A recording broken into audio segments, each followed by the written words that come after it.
The metallic taste of blood filled Kessa's mouth as consciousness returned in waves of agony. Above her, the alien sun cast harsh shadows through the twisted wreckage of what had been a transport vessel moments before. Her powerful legs, once capable of outrunning any human soldier, lay motionless beneath a beam of collapsed hull plating. The battle was over. She could hear the retreat horns of her people echoing across the ravaged landscape, growing fainter by the moment. Standard protocol for the Vorthak: leave nothing useful for the enemy, including wounded warriors who could no longer serve the collective. Commander Kessa. The voice belonged to Thane, her former subordinate. She turned her head to see him, standing above her, his crimson uniform still pristine despite the carnage around them. The spine is severed, you cannot walk. Help me, she whispered, hating the weakness in her voice. I can still fight with my hands, I can still serve. Thane's expression remained cold, emotionless. The weak serve no purpose. The collective has no use for broken tools. He stepped back, raising his rifle. It would be mercy to end this quickly. No. The word came out stronger than she felt. I have served faithfully for 12 cycles. You have earned nothing. Thane's finger moved to the trigger. Goodbye, Kessa. The blast never came. Instead, a human voice cut through. The air, rough, urgent, speaking their guttural language. Get away from her! Thane spun around, weapon raised, but he was already too late. The human soldier moved with surprising speed, tackling Thane to the ground and sending his rifle skittering across the debris. Kessa watched in stunned silence as they grappled, the human's smaller frame somehow gaining the advantage through pure determination. With a final, brutal strike, the human sent Thane sprawling unconscious among the wreckage. Then he turned to her, and Kessa found herself staring into the strangest eyes she had ever seen. Brown like earth, not the pure black of her people, and filled with something she couldn't identify. Easy, he said in heavily accented Vorthak. I'm not going to hurt you. She tried to laugh, but it came out as a cough. You are human, you should kill me. Maybe. He knelt beside her, examining the beam pinning her legs. But today I'm choosing not to. Choosing. The word was foreign to her. Vorthak didn't choose. They followed directives. Yet here was this human, this enemy, making a decision that defied all logic. What is your name? She asked as he worked to free her.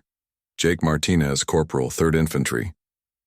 He strained against the beam, muscles bulging beneath his torn uniform.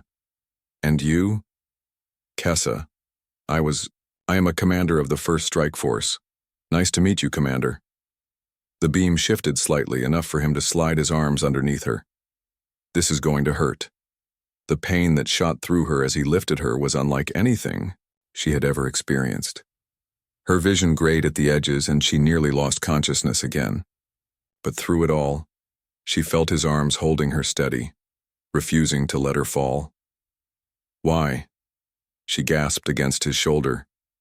Jake adjusted his grip, settling her weight more comfortably.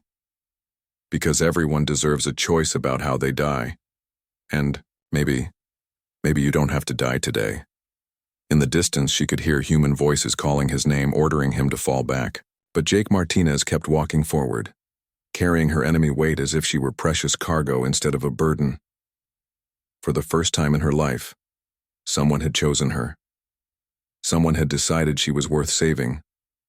And as consciousness slipped away again, Kessa found herself wondering what other impossible things this human might believe in. The sound of weapons fire erupted behind them as Jake carried Kessa across the contested ground. Her own people had spotted them. She could hear the familiar whine of Vorthak plasma rifles cutting through the air, each shot meant for both of them. Fool human! The voice of Commander Vex boomed across the battlefield in accented English. Drop the worthless one and we might let you live.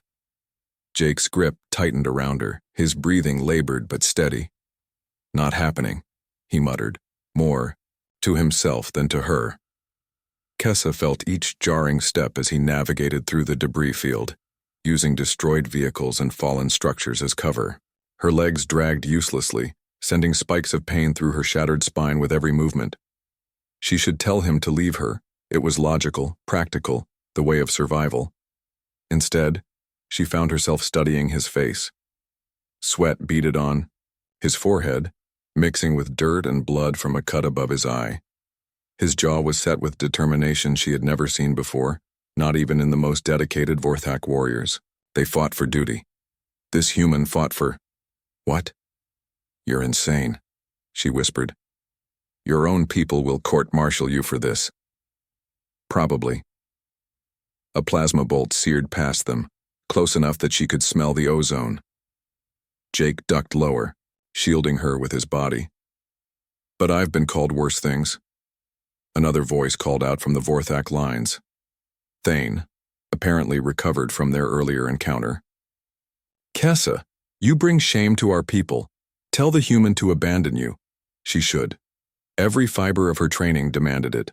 But looking up at Jake's face, seeing the absolute refusal to abandon her written in every line of his expression, something fundamental shifted inside her chest. No, she called back, her voice carrying across the battlefield. I choose to go with him. Jake's eyes widened at her words, but he didn't slow his pace. If anything, he moved faster, determination renewed. Behind them, the Vorthak voices rose, in outrage and disgust. Traitor, Thane screamed. You are no longer Vorthak. The words should have cut deep.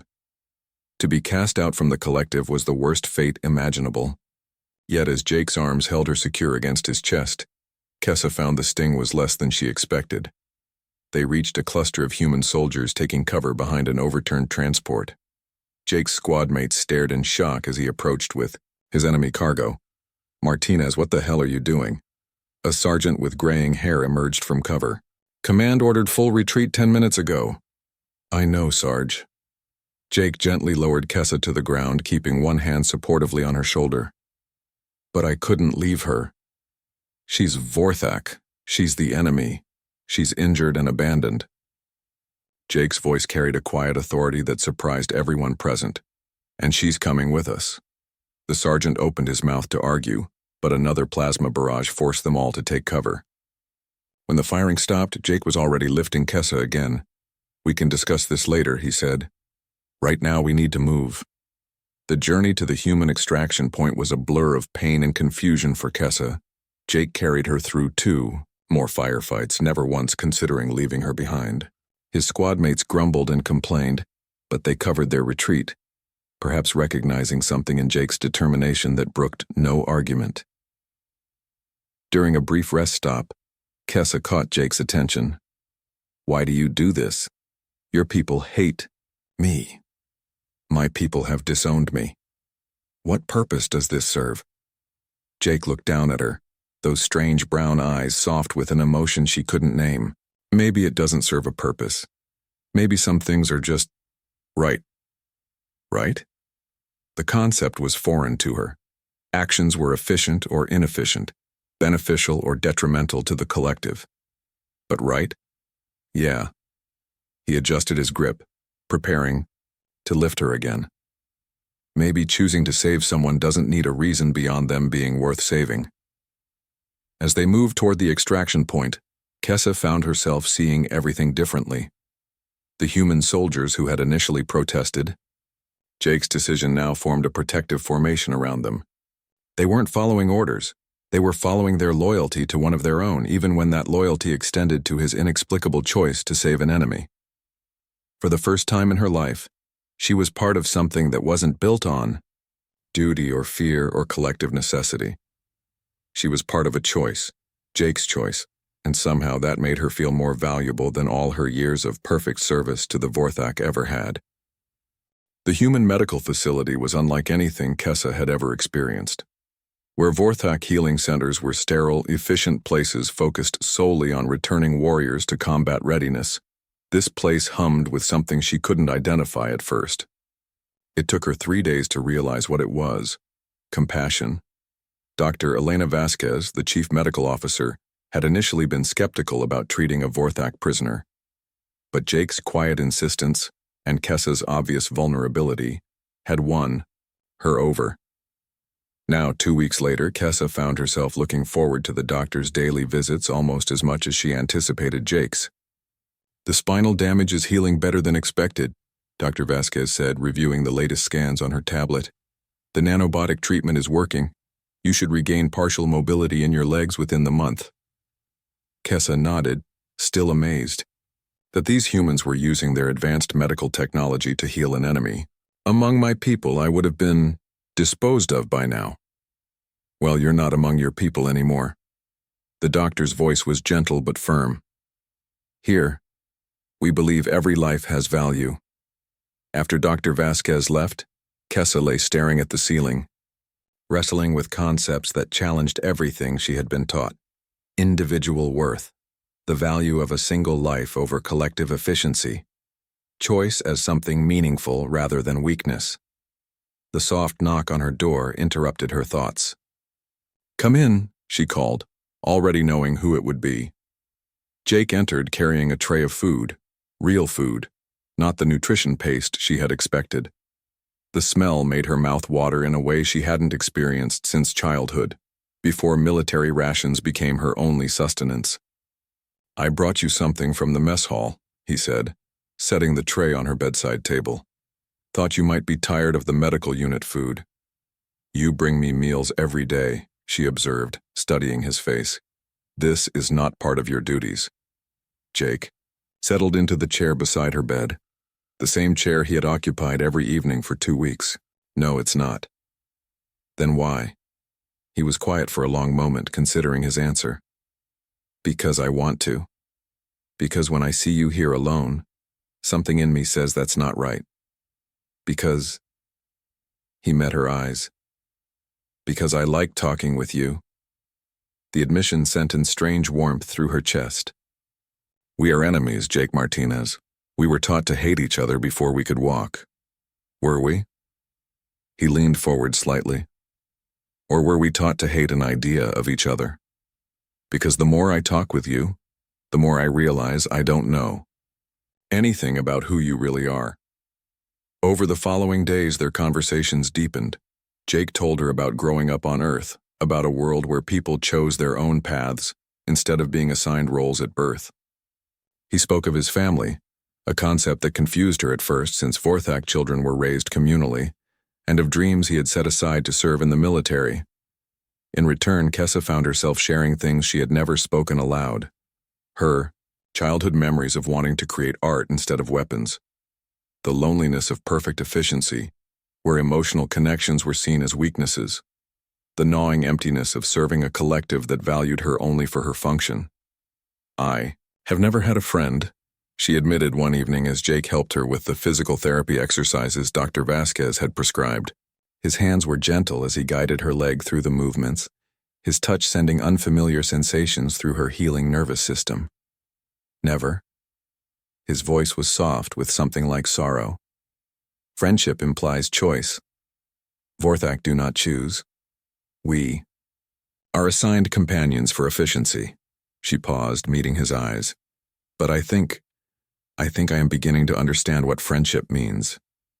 Jake's hands stilled on her leg. "Kessa, you chose to save me. You continue to choose to spend time with me, not because you must, but because you want to." She reached out tentatively, placing her hand over his. "This is friendship, yes?" "Yes," he said quietly. "And maybe it's something more." The air between them shifted, charged with an energy she had never felt before. Her hand looked so different against his, her skin a deep blue-gray against his warm brown, her fingers longer and more angular. Yet their touch felt right in a way that defied logic. "Jake," she whispered, unsure what she was asking. He leaned, closer, his free hand coming up to gently cup her face. "I know we're supposed to be enemies. I know this is complicated and probably impossible. But I can't stop thinking about you. About how brave you are, how strong. About how you've changed. Everything I thought I knew about your people. You have changed me too," she admitted. "You have shown me what it means to be chosen, to be valued not for what I can do, but for who I am." The kiss was gentle, tentative, a question more than a statement. But as Kessa responded, as she felt, Jake's surprise and joy and growing desire, she realized she was making another choice. Not the choice to be saved, but the choice to love. When they finally broke apart, both breathing unsteadily, Jake rested his forehead against hers. "What happens now?" she asked. "I don't know," he admitted. "But whatever it is, we'll figure it out together." For the first time in her life, uncertainty didn't frighten her, because whatever the future held, she wouldn't face it alone. 3 weeks into Kessa's recovery, the illusion of safety shattered with a single communication from command. Jake sat beside her bed, his face pale as he read the orders on his tablet. Kessa could see the tension in his shoulders, the way his jaw clenched as he scrolled through the message. "What is it?" she asked, though part of her already knew. Reassignment. His voice was carefully controlled. "I'm being transferred to the Kepler station. Deep Space Patrol. Effective immediately." The words hit her like a physical blow. Kepler station was 6 months away by standard transport, a posting typically reserved for soldiers who had fallen out of favor with command. "Because of me. Because I've refused 3 previous transfer orders in the past 2 weeks." Jake set the tablet aside and took her hand. "Colonel Harrison thinks I've become compromised by my association with you." Kessa felt something cold settle in her stomach. "You have been refusing transfers? Jake, you could face court-martial for insubordination." "I know." He squeezed her hand gently. "But I couldn't leave you. Not when you're still recovering. Not when—" He trailed off, but she heard the unspoken words. "Not when I'm falling in love with you." Before she could respond, Dr. Vasquez entered the room, her expression grim. "Kessa, we need to talk, both of you." The doctor's news was even worse than Jake's transfer orders. "A Vorthak diplomatic vessel has requested permission to dock. They're claiming you as a prisoner of war and demanding your immediate return." "For what purpose?" Kessa asked, though she suspected she already knew. "They were vague about that." Dr. Vasquez exchanged a look with Jake, but the terms they used suggest they consider you a traitor who requires correction. Kessa's blood ran cold. Correction was the Vorthak euphemism for public execution, designed to serve as an example to others who might consider defying the collective. "How long do we have?" Jake asked. "The diplomatic vessel arrives tomorrow. Command has already agreed to the transfer." After Dr. Vasquez left, Jake and Kessa sat in silence. The weight of their impossible situation pressed down on them like the gravity of a dying star. "You have to go," Kessa said finally. "Take your transfer, forget about me." "No." Jake's response was immediate and fierce. "I'm not leaving you to die. Jake, be reasonable. You cannot save me from this. If you stay, you'll be court-martialed. If you try to help me escape, you'll be branded a traitor. Your life will be over." "My life was already over." He turned to face her fully, his brown eyes blazing with intensity. "Before I found you, I was just going through the motions, following orders, doing my duty, but never really living. You changed that. I am not worth destroying your future for. You are worth everything to me." His hand cupped her face with infinite tenderness. "Don't you understand? I didn't just choose to save you that day on the battlefield. I choose you every day. Every morning when I wake up, every night when I go to sleep. I choose you when command orders me to transfer, when my squad mates tell me I'm crazy, when logic says this is impossible." Tears she didn't know she was capable of producing began to slide down her cheeks. "No one has ever chosen me before. No one has ever wanted me for myself. Then let me be the first. Let me keep choosing you, no matter what it costs." The next morning brought chaos. The Vorthak diplomatic vessel had arrived ahead of schedule, and Commander Vex himself had come to collect Kessa. Through her window, she could see the familiar red uniforms of her former people, could hear Vex's booming voice demanding her immediate surrender. Jake appeared in her doorway, but he wasn't wearing his usual fatigues. Instead, he carried a civilian travel bag and wore the simple clothes of someone preparing for a long journey. "What are you doing?" she asked, though her heart already knew. "Making a choice." He moved to help her from the bed, her legs now strong enough to support her weight with assistance. We're leaving. Together. Jake, that's desertion. They'll hunt you down. Let them try. His smile was reckless and beautiful. I've been planning this for 3 days. I have contacts in the outer colonies, people who owe me favors. We can disappear. You would give up everything? Your career, your family, your home? I would give up everything for you. He pulled her close, his forehead resting against hers. But I'm not giving up anything that matters. I'm choosing what matters most. Outside, Vex's voice grew more impatient, more threatening. Security would come for her soon. Kessa, Jake whispered urgently. Choose me back. Choose us. Choose a life where we get to decide what happens next. She looked into his eyes and saw her future reflected there. Uncertain, dangerous, but full of possibility. A life where she would be valued, wanted, loved. A life where choice mattered more than duty. Yes, she whispered, and kissed him with all the fierce joy of someone who had finally found home. As alarms began to sound in the corridors outside, Jake took her hand and led her toward the service tunnels he had scouted days earlier. Behind them, the life they were leaving dissolved into chaos and shouting voices. Ahead of them lay the unknown, and the exhilarating freedom of a future they would write together. The abandoned mining station on Epsilon 7 had become their sanctuary. 3 months had passed since their escape, and Jake had transformed the derelict facility into something resembling a home. Solar collectors powered basic life support, AID, hydroponics bay provided fresh food, and the communications array had been modified to monitor fleet movements while remaining undetectable. Kessa stood at the observation deck, watching the binary sunset paint the barren landscape in shades of gold and crimson. Her legs were fully healed now, stronger than they had ever been.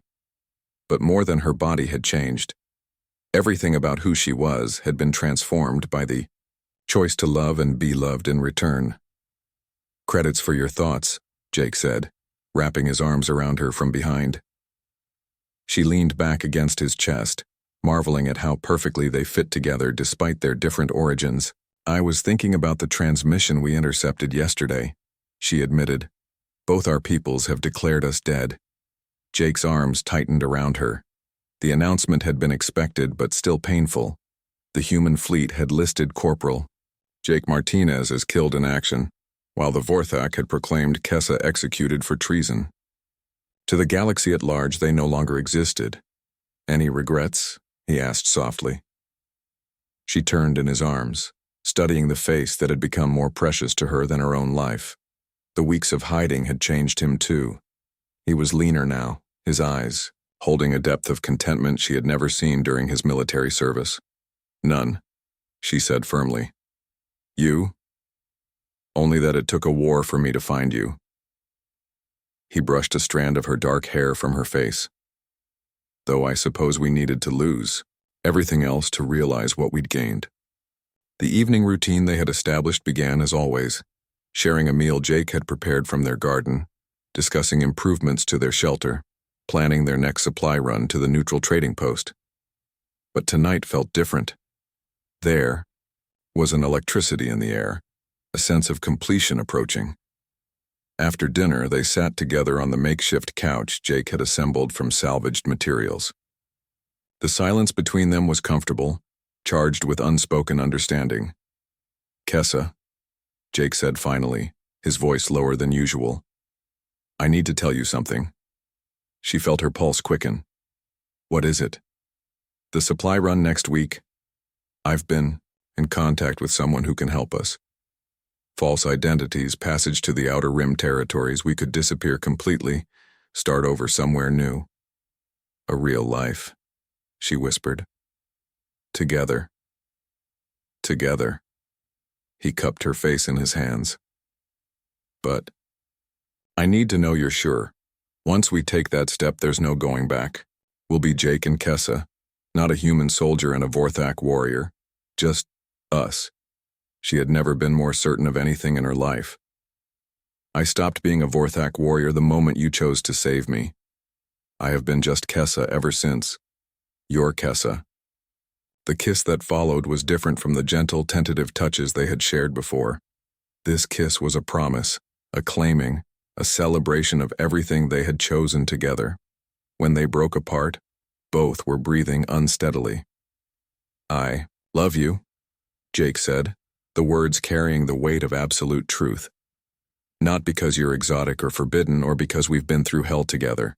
I love you because you're brave and brilliant and kind. Because you see beauty in things others overlook. Because you make me want to be better than I ever thought I could be. Tears slipped down her cheeks as she pulled him closer. I love you because you showed me what it means to be chosen. Because you value my thoughts and dreams, not just my usefulness. Because you see me as more than the sum of my parts. They made love that night with a tenderness that spoke of new beginnings and eternal promises. In the soft glow of the station's emergency lighting, their different skin tones created a beautiful contrast. His warm brown against her cool blue-gray, their bodies fitting together as if they had been designed for this moment. Jake traced the elegant lines of her collarbones, the subtle ridges that marked her as non-human with reverent fingers. You're beautiful, he whispered against her skin. So beautiful. Kessa explored the solid warmth of his chest, the way his muscles tensed under her touch, the rapid beat of his heart that matched her own. You are my choice, she told him. My only choice. Forever. Later, as they lay entwined in the narrow bed Jake had constructed in their quarters, Kessa felt a peace she had never imagined possible. Outside, the stars wheeled in their ancient patterns, indifferent to the small drama of two hearts finding each other across the void of space and species. What do you think our new names will be? She asked sleepily. Jake's arm tightened around. Does it matter? Whatever we're called will still be us. She smiled against his shoulder. Jake and Kessa, the human who chose love over duty, and the Vorthak who chose freedom over fear. The couple who chose each other. He corrected gently. Everything else is just details. As sleep claimed them both, their last conscious thought was the same. Gratitude for the battlefield that had brought them together, for the choices that had led them here, and for the future they would build together among the stars. They had lost their old lives, their peoples, their places in the galaxy, but they had gained something infinitely more precious. They had found home in each other's arms, and that was worth any price the universe could demand. In the morning, they would begin the next phase of their journey. Tonight, they simply held each other and marveled at the miracle of love chosen freely, love given without reservation, love that had transformed two soldiers into something greater than either had ever dreamed of becoming alone.